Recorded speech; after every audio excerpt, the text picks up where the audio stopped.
Este video estará dirigido a los estudiantes de noveno. En este abarcaremos los temas de los números irracionales, el teorema de Pitágoras, algo de trigonometría y de ley de senos. Mi nombre es Fernando Lara Fallas. Iniciemos hablando sobre los números racionales, también conocidos como las fracciones. Los números racionales se diferencian de los números irracionales en su parte decimal. Los números racionales pueden presentar dos tipos de forma en su parte decimal. Por ejemplo, hablemos de un medio. Su forma decimal es 0,5. La parte decimal la conforma un solo número, el número 5. Otro ejemplo de número racional es 3 octavos. Su forma decimal es 0,375. Su parte decimal la conforman tres números, el 3, el 7 y el 5. Estos dos números tienen una parte decimal finita, o sea, es decir, que se pueden contar. Entre otros números racionales están los que tienen una representación en su parte decimal en una forma periódica, como decir un tercio. Si ustedes ven, un tercio en su forma decimal es 0,3 y así continúa 3 repitiéndose al infinito. Por lo tanto se dice que su parte decimal es infinita y repetida, es decir, que es periódica.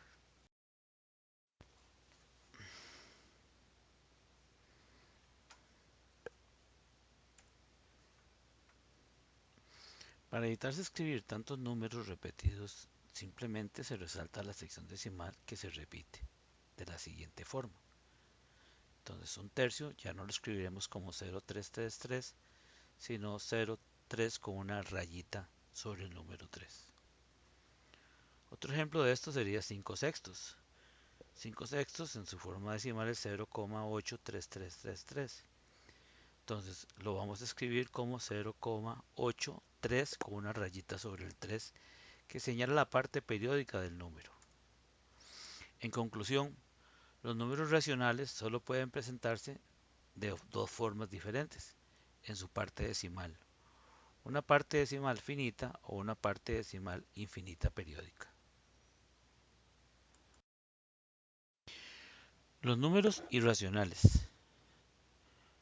Los números irracionales se diferencian de los números racionales por su forma decimal. Estos números irracionales tienen una forma infinita no periódica. Se caracterizan los números racionales porque no se pueden expresar en una forma de fracción. El número irracional más conocido por todos es el número pi, que equivale a 3.14159265 por citar algunos dígitos. Actualmente se le reconocen 31 billones de dígitos. Otros números irracionales son los radicales de raíces no exactas. Por ejemplo, la raíz de 2, que es 1.41421356.2, que es el número que nos da la calculadora. O el de la raíz de 3, que es 1,73205088, así al infinito. Como ustedes ven, estos dos números no tienen una forma periódica ni finita, es totalmente infinita no periódica. Otro número irracional es el conocido como la constante de Euler, que se representa con la letra E, y este equivale a 2,718281828459 y así sucesivamente al infinito. Para reconocer los números irracionales y diferenciarlos de los números racionales de acuerdo con su expansión decimal, veamos algunos ejemplos. Un número como el 2,3245671 es un número racional porque su expansión decimal es finita, es decir, está formado por 7 dígitos.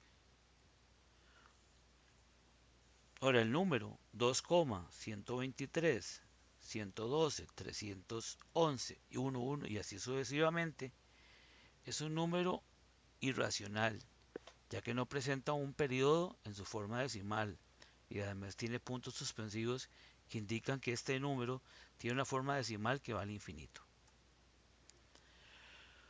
Otro ejemplo es el del raíz de 144 sobre 5, que a pesar de ser un número que tiene un radical en la parte del numerador, a la hora de simplificarlo queda como 12 quintos, y esto es un número racional. Otro ejemplo es el de la raíz de 225 sobre 3. La raíz de 225 es 15 y a la hora de dividirlo entre 3 va a dar 5, lo que lo convierte en un número entero. El entero pertenece a los números racionales también. Pero este otro, que es 17 sobre 2 raíz de 3, da en la calculadora 4, 90, 74, 77, 288 puntos suspensivos. Eso es lo que se puede ver en la pantalla de la calculadora. Entonces, si ustedes notan, esta parte decimal no tiene periodo. Y, y los puntos suspensivos que le estamos agregando significa que su notación decimal es infinita. Por lo tanto, es un número irracional.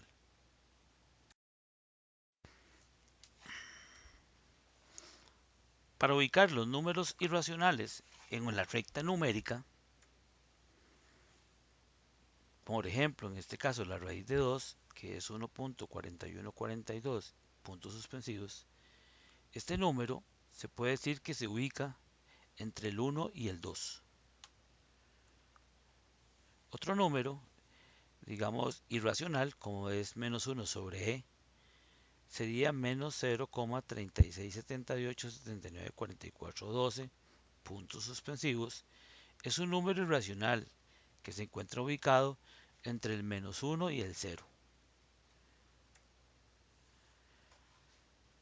Y el número 17 sobre 2 raíz de 3, que en su forma decimal es 490, 74, 77, 288 puntos suspensivos, es un número irracional que está entre los números enteros 4 y 5.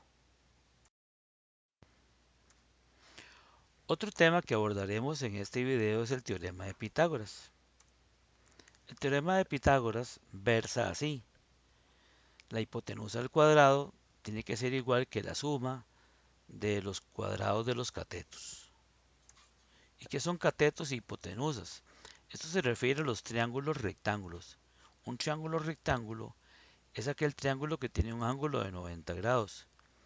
Y al lado más largo de estos triángulos se le conoce como hipotenusa. Y siempre se ubica frente al ángulo de 90 grados. Y los catetos son aquellos lados que cuando se unen forman el ángulo de 90 grados. Este teorema, el teorema de Pitágoras, sirve para crear triángulos rectángulos. Todas las tripletas de lados que lo cumplan son triángulos rectángulos. Como por ejemplo, la tripleta 2, 3, 4, como los lados de un triángulo, podríamos preguntarnos si cumplirá el teorema de Pitágoras. Veamos a ver. El teorema dice que la hipotenusa al cuadrado tiene que ser igual que la suma de los cuadrados de los catetos. Entonces, el lado más grande sería la hipotenusa, lógicamente, 4 al cuadrado. Y los lados más pequeños serían los catetos, 2 al cuadrado, 3 al cuadrado. Llevando los resultados sería que 2 al cuadrado es 4 y 3 al cuadrado es 9. Y la suma de 4 más 9 da 13. Por lo tanto, 13 no es igual a 16. Quiere decir que la tripleta 2, 3, 4 no cumple el teorema de Pitágoras. Por lo tanto, se concluye que las medidas 2, 3 y 4 no conforman un triángulo rectángulo. Ahora veamos otro ejemplo. Veamos la tripleta 8, 5 y 17. A ver si cumple el teorema de Pitágoras. El lado más largo va a ser la hipotenusa, entonces sería 17 al cuadrado. Y los lados pequeños serían los catetos, quedaría 8 al cuadrado más 15 al cuadrado. Sacando los resultados quedaría que 8 al cuadrado es 64. Y el cuadrado de 15 es 225. Y el cuadrado de 17 es 289. Sumando 64 más 225 me da 289, que dio igual que 17 al cuadrado. Por lo tanto, se puede concluir que la tripleta 8, 15 y 17 sí cumple el teorema de Pitágoras. Por lo tanto, se concluye que las medidas 8, 15 y 17 sí forman un triángulo rectángulo. El teorema de Pitágoras, como ya sabemos, es hipotenusa al cuadrado es igual a la suma de los catetos al cuadrado. Desde este teorema se derivan dos fórmulas más. Una es aquella fórmula que me sirve para averiguar hipotenusas teniendo los catetos. Y la fórmula dice así, que la hipotenusa va a ser igual que la raíz cuadrada de la suma de los catetos al cuadrado. Otra fórmula es aquella que sirve para calcular un cateto, teniendo una hipotenusa y un cateto. Esta dice así: un cateto es igual a la raíz cuadrada de la hipotenusa al cuadrado menos el cateto al cuadrado. Recuerda algo importante, para usar esta fórmula segunda, es importante colocar el dato de la hipotenusa de primer dato y el segundo restando atrás el cateto.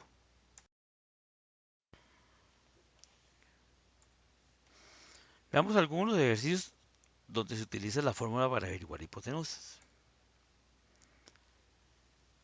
Se tiene un poste de luz que mide 5 metros de altura. Se le pondrá un punto de anclaje al suelo que se ubicará a 12 metros de la base del poste. Si hiciéramos un diagrama de esto, sería algo como esto. Quiere decir que el poste mide 5 metros y queremos colocar el punto de anclaje a 12 metros de distancia de la base del poste. Y lo que se nos pregunta es qué tamaño o longitud debe tener el cable. Entonces usamos la fórmula que tenemos para calcular hipotenusas. Entonces en este caso los catetos serían 5 y 12. Entonces usamos la fórmula de hipotenusa, donde es la raíz cuadrada de 5 al cuadrado más 12 al cuadrado. Esto me da 169 y la raíz de 169 es 13. Quiere decir que para anclar este poste de 5 metros de altura a una distancia de 12 metros de la base del poste, se necesitan 13 metros como mínimo.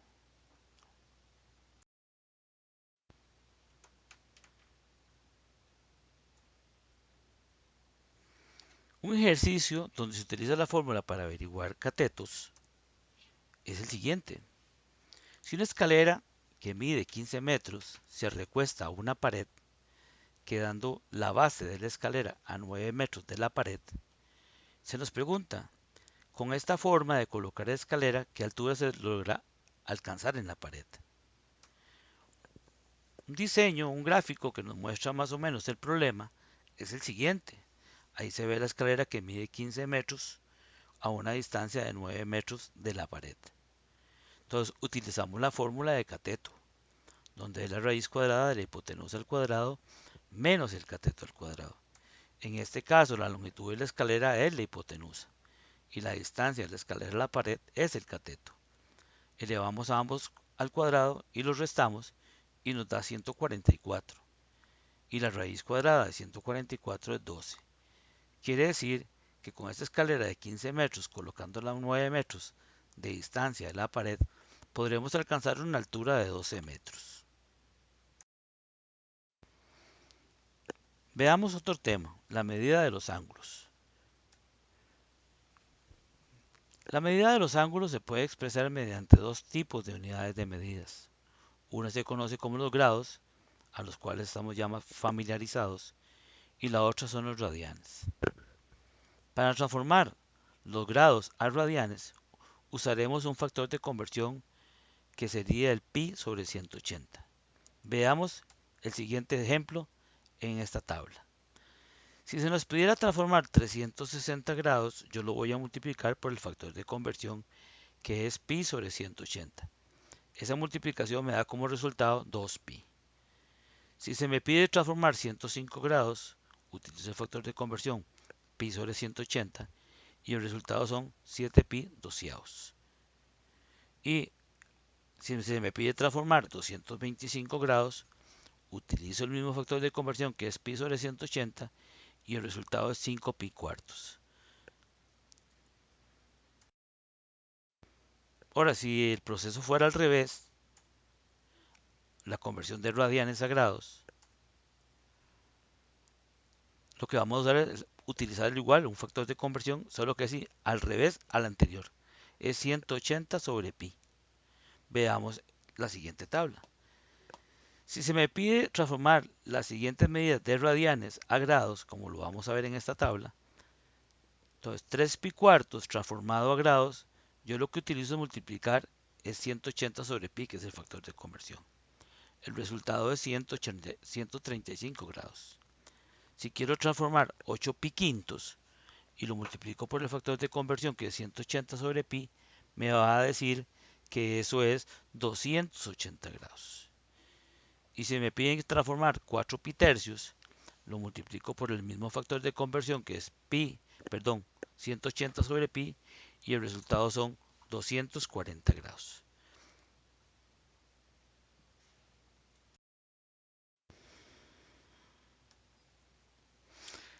La trigonometría es una rama de la matemática que estudia la relación entre los lados y los ángulos de un triángulo. Se ocupa, por tanto, de las razones asociadas a los ángulos, denominadas razones trigonométricas. Veamos este triángulo rectángulo que está formado por dos catetos y una hipotenusa, al cual se le ha dibujado un ángulo alfa. Si uno se posesiona desde el ángulo alfa, lo que mide es el cateto opuesto. Y lo que me va a quedar pegado al ángulo es el cateto adyacente. Y el lado más largo, que está frente al ángulo de 90 grados, es la hipotenusa. A partir de esto podemos plantearnos las siguientes razones trigonométricas. El seno visto desde el ángulo alfa va a ser el cateto opuesto entre la hipotenusa. Otra razón trigonométrica es el coseno de alfa, que es el cateto adyacente sobre la hipotenusa. Y una última razón trigonométrica es la tangente de alfa, que es la razón que se escribe como cateto opuesto sobre el cateto adyacente.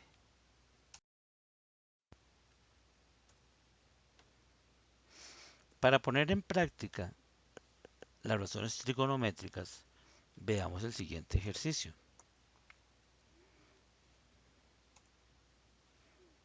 Se nos da el siguiente triángulo, de los cuales se nos dice que el cateto de A a C mide 102,4. Se nos brinda también el ángulo B, que vale 55. Y se nos pone a determinar la hipotenusa, que es BC, y el lado AB. Entonces, para determinar el cateto C, podemos usar la razón trigonométrica conocida como tangente, que es cateto opuesto sobre cateto adyacente. El cateto opuesto desde 55 grados es 102,4 y el cateto adyacente es el que no sé, es la incógnita del ejercicio y está representado por la letra C. Entonces, quiere decir que el cateto C se puede calcular dividiendo el cateto opuesto, que en este caso vale 102,4, dividido entre la tangente de 55, teniendo un resultado de 71,70. Ahora, para hallar la hipotenusa, podemos usar la razón trigonométrica del seno, el seno de 55. El seno de 55 va a ser cateto opuesto entre la hipotenusa. En este caso, el cateto opuesto vale 102,4. La hipotenusa no la conozco. Despejando la ecuación, me va a quedar que la hipotenusa es igual a 102,4 sobre el seno de 55, cuyo resultado es 125. Para concluir, terminamos calculando la medida del ángulo C. Entonces, para eso nada más decimos que a 180, que es la suma de total de los tres de cualquier triángulo, se le resta el de 90 grados y el de 55 grados, para decir que la medida del ángulo C es igual a 35 grados.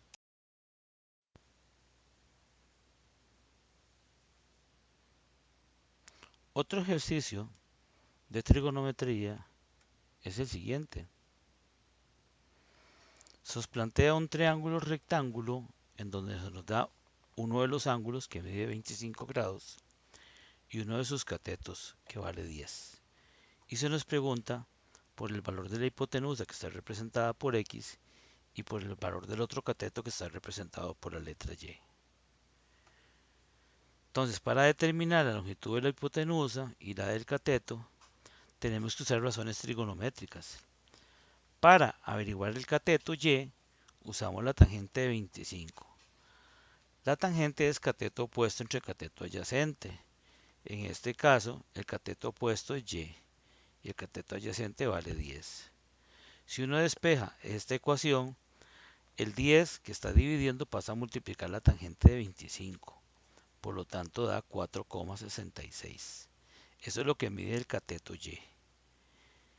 Y si queremos averiguar la hipotenusa, usamos la razón trigonométrica coseno. Entonces, coseno de 25 es cateto adyacente entre la hipotenusa, donde el cateto adyacente vale 10 y la hipotenusa es lo que quiero averiguar. Entonces se despeja la ecuación y nos da que para averiguar la hipotenusa tenemos que hacer la división de 10 entre el coseno de 25 grados. Esto me da 11,03. Quiere decir que la hipotenusa es sobre.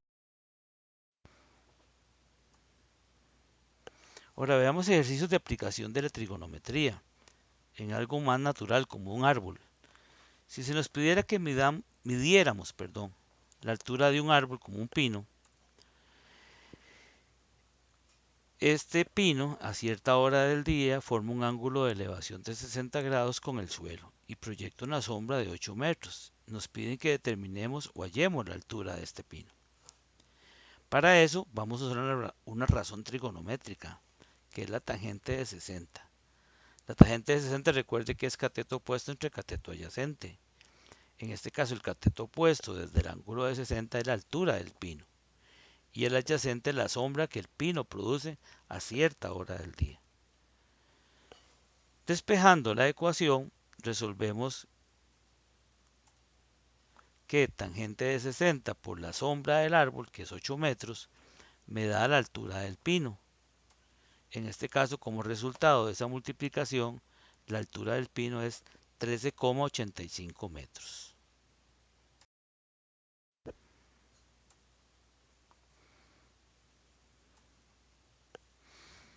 Ahora veamos otra rama de la trigonometría, que se conoce como la ley de senos. La ley de senos es una relación entre los lados y ángulos de los triángulos.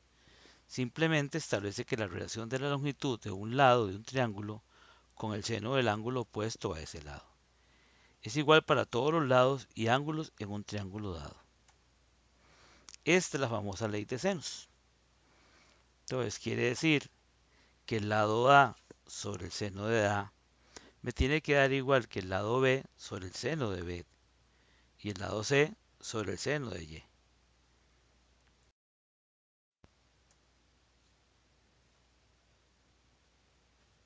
Ahora veamos un ejercicio donde se puede aplicar la ley de senos. Se nos da el siguiente triángulo. Se nos da un lado, que es 28 centímetros, y se nos dan dos ángulos. Uno mide 69 grados y el otro mide 35 grados. Entonces se nos pide que determinemos el lado AC y el lado BC, así como la medida del ángulo C. Empecemos por averiguando el ángulo C. Entonces el ángulo C lo que hago para averiguarlo es tomar los 180 grados que suman los tres ángulos de un triángulo y le resto 69 y 35 grados para un total de 76 grados.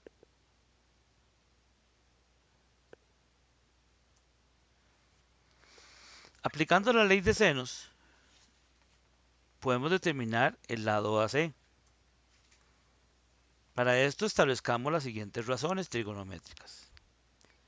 El lado de 28 centímetros lo voy a relacionar con su ángulo de enfrente, que es 76 a través del seno de 76. Y lo voy a igualar con el lado AC, que no lo conozco, dividido entre el seno de 35 grados. Si despejamos esta ecuación, nos va a quedar de la siguiente forma. 28 centímetros multiplicado por seno de 35 dividido entre el seno de 76 me dará la medida del lado AC. En este caso la medida del lado AC es de 16,55 centímetros. Ahora averigüemos el lado BC. Hacemos exactamente lo mismo que en el anterior. Tomamos 28 centímetros sobre el seno de 76. Pero lo comparamos esta vez con la relación del lado BC sobre el seno de 69. Despejando la ecuación, 28 centímetros se multiplica con el seno de 69 y se divide entre el seno de 76. Esto me dará el lado BC. En este caso la medida de BC es 26,94 centímetros.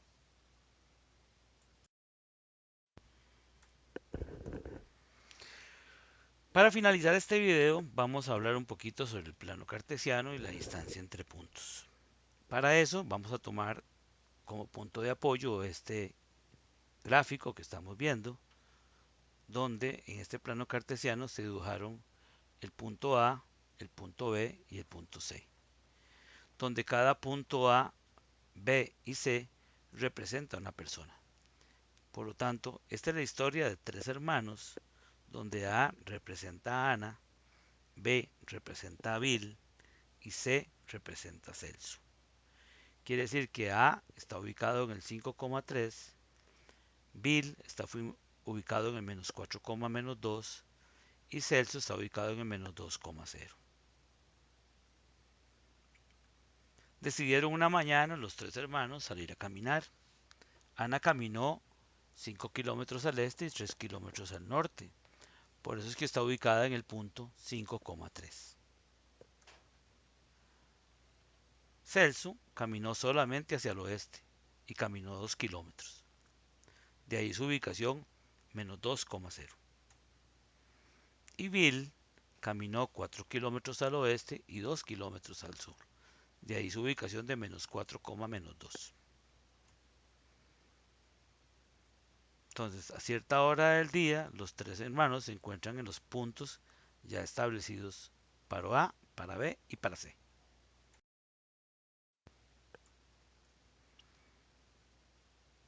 Entonces, usando esta gráfica, vamos a calcular algunas distancias entre puntos. Primero calculemos la distancia que está entre Ana y Bill, o sea, entre A y B. Para eso usamos la fórmula de distancia entre dos puntos, que es igual a la raíz cuadrada de x sub 1 menos x sub 2 al cuadrado más y sub 1 menos y sub 2 al cuadrado. En este caso voy a escoger a el punto de Ana como punto de partida. Entonces voy a decir que x sub 1 es 5 y su y es y sub 1 que es 3. Y para Bill lo tomaré como x sub 2 para menos 4 y y sub 2 menos 2. Sustituyendo estos datos en la fórmula se quedaría de esta manera, como se está viendo. Y calculando eso me da la raíz de 106. Esa es la distancia entre Ana y Bill, entre el punto A y el punto B. En este caso la distancia es de 10,29 kilómetros. Esta es la distancia que hay entre Ana y Bill. Para calcular la distancia entre Ana y Celso, vamos a usar la misma fórmula de distancia entre puntos. Exactamente la misma. Y voy a escoger a Ana como punto de partida otra vez. Entonces va a quedar que x1 es 5 y y1 es 3. Y para Celso va a quedar x sub 2 como menos 2 y y sub 2 es igual a 0. Haciendo los cálculos me da la raíz de 58 entre Ana y Celso. Por lo tanto eso es 7,62 kilómetros.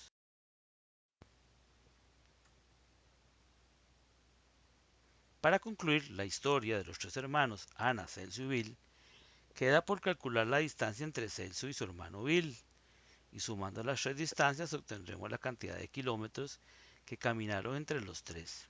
Pero esta historia queda sin concluir para que usted le dé el fin.